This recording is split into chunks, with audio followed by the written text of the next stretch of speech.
notice that? Well, maybe that's okay. But you know what?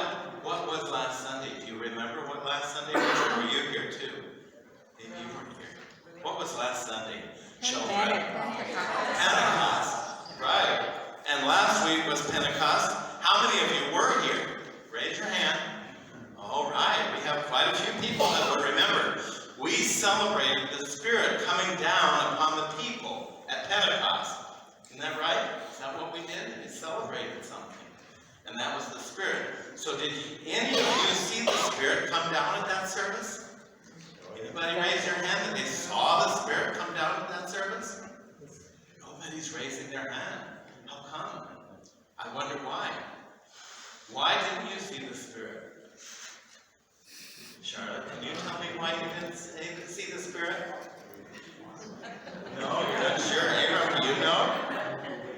Okay, maybe we'll ask some of these other children. Why didn't you see the Spirit? Because we got the Spirit. Because you got the Spirit. Okay, you got the Spirit because the Spirit is invisible. It isn't something we get to see. It's something else. The Spirit is often referred to as fire or wind. So, did fire come down to the church last week? I hope not. My gosh, that would be awful, wouldn't it? So, how about wind? Was there wind?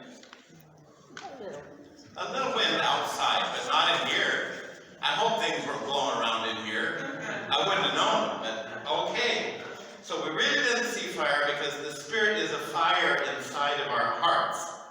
A strong feeling. We don't really get to see real wind either. We only get to see what it does around us.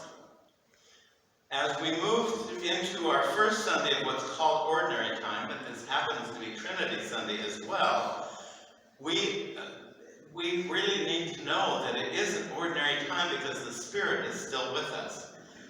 We can still feel the Spirit just like we can feel the wind. We only get to see the wind, what it does to the trees around us, or what it does to our face and how it makes us feel. And the song that Karen Pritchard and I are going to sing is about that. The song is a special song called Who Can See the Wind? Can you see the wind? No. Charlotte knows the answer. You can't see the wind. You only get to see what happens because of the wind. And it's the same way with the Spirit. So, remember that. When the Spirit comes, you can't see it. You can just feel it. And that's what's important. Okay, thank you for coming up. I appreciate having the real kids here. And all you kids too.